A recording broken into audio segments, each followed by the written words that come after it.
You're right, everyone, it's Sam here. Welcome back to MotoGP 14 career mode. We're here in the garage because I'm a bit stupid and I forgot to start recording at the beginning of this session, so we're actually quite near the end of qualifying now, and you can see we're looking at the time, so I'm actually doing alright here. I'm up in 12th place, so it's going pretty well for me here, and it's a shame that I couldn't actually record these early laps because I was actually surprised at how well I was doing at this track. And I guess it's one that I'm fairly familiar with because it's in quite a lot of games now, of course, in mainly F1 and stuff, and also in Grid Autosport, so it's one that I'm very familiar with.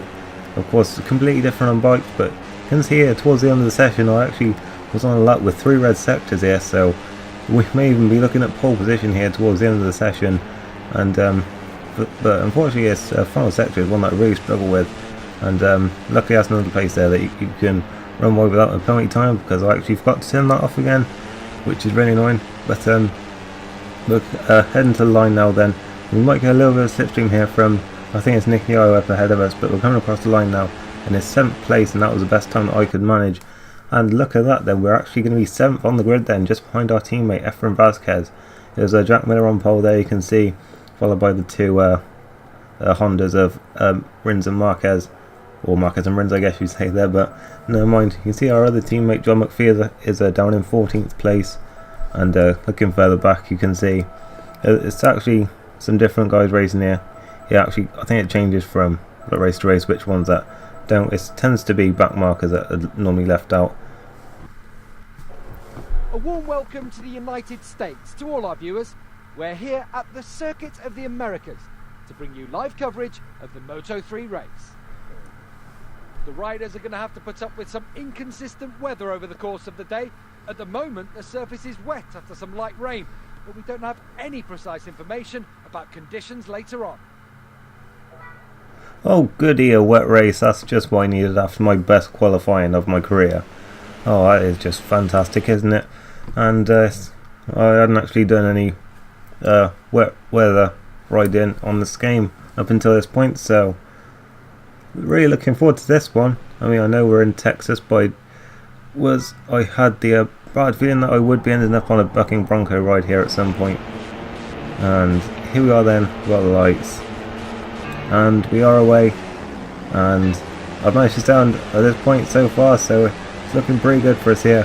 So we're heading up towards turn 1 then, and just praying there isn't going to be an accident here. So we go into turn 1 and everyone runs wide there. I get a bit of a nudge out wide and I've got a penalty already, and I'm not having that at all. So yeah, we're going to rewind it, and especially as actually turns out that the AI don't even get penalties for that, so I'm certainly not going to just going to allow that to happen. I'm definitely going to make sure that's turned off for the next episode. I don't care if I don't get like EXP or whatever it is, because it's just really annoying. And I mean, the fact that the AI don't even get penalties for it, yeah, is just really frustrating. But you can see we're up into 6th place and we've had an alright start here, and I think we got ahead of our teammate. I'm pretty sure we did. But yeah, he's going to come straight back at us now. So, well, it was good while it lasted, I guess. But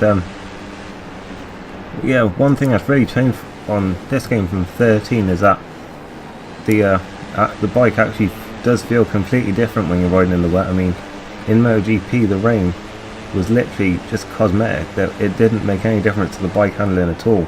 But on this, you can really feel the difference here as you get into these corners. You really do have to be careful as you turn in. They all run wide again. Luckily, you can run a little bit wide onto that AstroTurf on that corner, so no penalties there.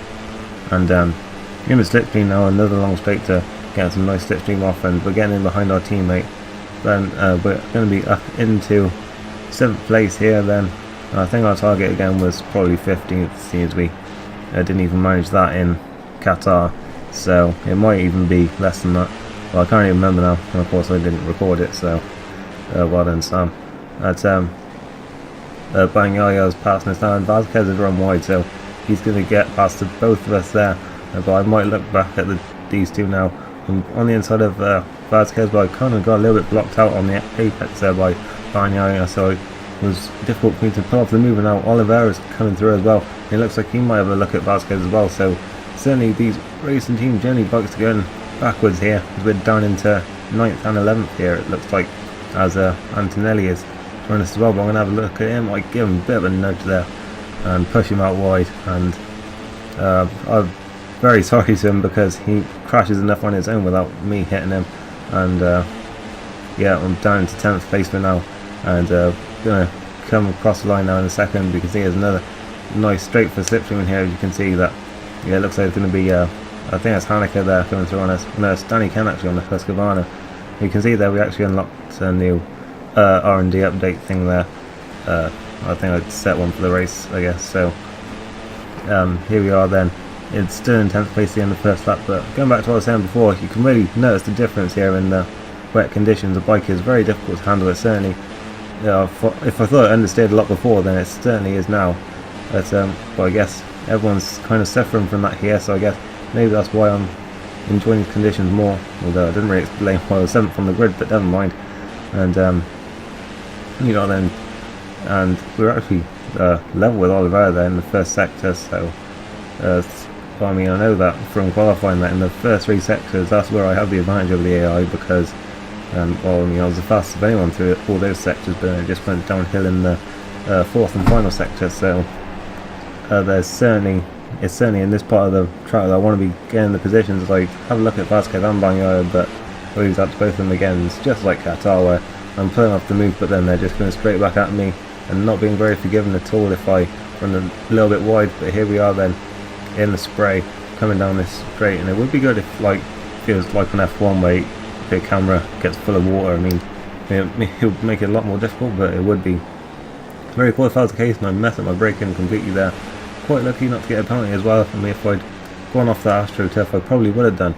But you can see we're back down to 10th place now, and I guess at this point I certainly had to try and keep a level head here, because of course I think my target, as I said, was probably 15th, and of course I did just want to get points, because I mean, the first race was a complete disaster really. I mean, we were only 26th, and this is a team that, if you watch MotoGP this season, like the Moto3 category, you'll see that they're regularly in the front groups fighting for podiums. I mean, they're not really race winners yet, I guess you'd say, but given the right circumstances, I guess you probably would be likely to see them take a win with Vasquez or McPhee. But they're certainly fighting for podiums a lot, and of course front rows on the grid. So I certainly want to do a lot better than I did in Qatar, because I mean, 26th place for a team that's fighting for podiums is not what you want at all, even if you're a rookie. But you can see they're in a decent 10th place in a minute, so of course, like I said, just wanted to keep it calm here, and if 10th was the best I could do here, then so be it. It would still be some good points. I think it's 6 points for 10th place, so I mean, it would be some points on the board, of course. So of course I did want to try and keep this position if I could, and if I could get any better, then I'd certainly be looking to take it, but I wouldn't be taking any unnecessary risks, of course, and like throwing it away. But so you can see there, of course, we really saw what I was talking about before with the losing time in the final sector, because on this lap I'm right back with them once again, after looking like I was dropping back off them. But you can see I'm on the inside of Bagnaia. I'm getting past Oliveira as well. I might even be having a look at our teammate going into the corner after this, but Oliveira's having another look at us, and he's back through on the inside, and he's through and up into 8th place once again. So that's kind of interrupted any chance I wanted to have a looking at Vasquez at the end of the long straight, and now Bagnaia is going through as well. He's in the slipstream of Oliveira, so it might be difficult for me to get back through. As you can see, he's pulling out the spray there. Might be trying to break slipstream. I wanted to get off him, but yeah, I'm going to look around the outside, and you can see Vasquez was very early on the brakes there, because they've all bunched back up to him, and yeah, it's going to be a very good battle here. It looks like for 7th place, because you can see the group head is sort of pulling away a little bit. They all sort of seem to be pulling away in 2 at the minute, but you know, we have an alright gap behind us at the minute, I guess, because, well, yeah, we've got 1.7, which is quite a lot in Moto3, to be fair. Certainly more than it is in well, the higher categories, and I mean, not just in bike racing, but you know, certainly in F1 it is. But anyway, well, yeah, that's what I compare most things to when I'm playing MotoGP, I guess, because that's the other main like racing series I play, F1. But yeah, we're kind of at the final corner, and once again, I think it might a lot of it is those final two corners, because you can see there I just didn't get the drive at all out of the final corner compared to those guys, so I think that's a lot of where the problem is. But of course the penultimate corner as well is one that I really struggle with on these bikes as well, so I think that's really where it was that I was losing a lot of the time. But as you've seen before, we will just close back in on them in this first part of the lap. Certainly this Maggots and Beckett section, I seem to be a lot quicker than them here, and look at that, we're just riding up to the back of them again. It's weird how that is. I don't know if it's just the AI have been programmed like too slow through there, or if we're just really good at that part, but yeah, we're certainly gaining a lot of time on them there. And we're going to have a look at Oliveira here. We're on the inside now for Bagnaia, and we forced him out wide a little bit there, but we ultimately screwed ourselves over the most really there, and Oliveira almost had a look at this there, but we've managed to hold on to position for now. We're getting in behind Bagnaia again. We're on the outside for the corner there, so it'll be difficult to pull off the move unless we cut him up here, which is exactly what we do, and luckily it went a little bit better than what we did in Qatar when we cut someone up. Bagnaia still gets through, and now Oliveira's through as well. He's getting the slipstream from Bagnaia, of course, and now he's going to pull out the spray and try and get through. I'm going to follow him and try and get some slipstream. But it seems like we are closing in on him, and they just seem to be a little bit later on the brakes on us, so they seem to be certainly more confident into that corner. I mean, I just do struggle a lot with that corner, like in terms of where to brake, but I just throw it at the inside of both of them there into that corner, and it almost worked. But I should have played this for long enough now to know that they would just come back at me, but of course you gotta take your chances. And whoa, and here we go then with the bucking Bronco there, and we were extremely lucky there. I think we actually got saved by the fact that we did bump and bang into those guys, and I think I did actually kind of save us there a little bit. But we're trying down to 10th now, and we've lost that time again. And you can see just how much I'm understeering out of that through that penultimate corner compared to those guys, and that's one thing that's really, I mean, I keep saying it, but here's one thing that's really annoying me about these Moto3 bikes. Just some of the understeering, some of these faster corners it really frustrates me, I have to say. But heading up to Zone 1, we're on the final lap now, once again. I've completely just missed that almost, because as I said before, the races are so action packed that you just miss those kind of things at times. But it's our last chance then to improve on our position, and we're going to have to try and get it done in the first part of the lap, because as you've seen, we're not very quick in the fourth sector. So if we can try and get a move done here, it will be good. We had some contact with Bagnaia. We were lucky not to crash there, I have to say. That he's holding on to the position for now. This group seems to split up a little bit here, because Oliveira looks to be pulling away, and Vasquez seems to have a comfortable 7th place here. And we're back throwing Bagnaia for now. We might be able to catch up to Oliveira here and get within his slipstream for the long straight here down towards the tight left-hander. And we've got a good run coming into this part, and we've certainly ahead of Bagnaia for now, and we might even be looking at Oliveira here down the straight if we can get us a good slipstream here. But of course Bagnaia is still there. He could get a slipstream down this straight, and it certainly looks like it. You can see his arrow there right behind my bike, and he'll certainly be looking to make a move. He's a little bit further behind than I thought he was, in fact. But we're on the brakes now then. Hopefully we won't overshoot or crash, and we're into the corner. It looks like we've managed to pull off this move there. We managed to cut up Oliveira a little bit there on the exit as well, so we may just have this 8th place sorted here. We're just behind our teammate as well, which would be a very good result for certainly, well, 2 of the bikes for me. I'm not sure where McPhee is at this stage, but it's looking like it could be a decent result here for us. And yeah, we do have a 7% advantage now over Oliveira, so it could be quite difficult for him to close this back in at this stage.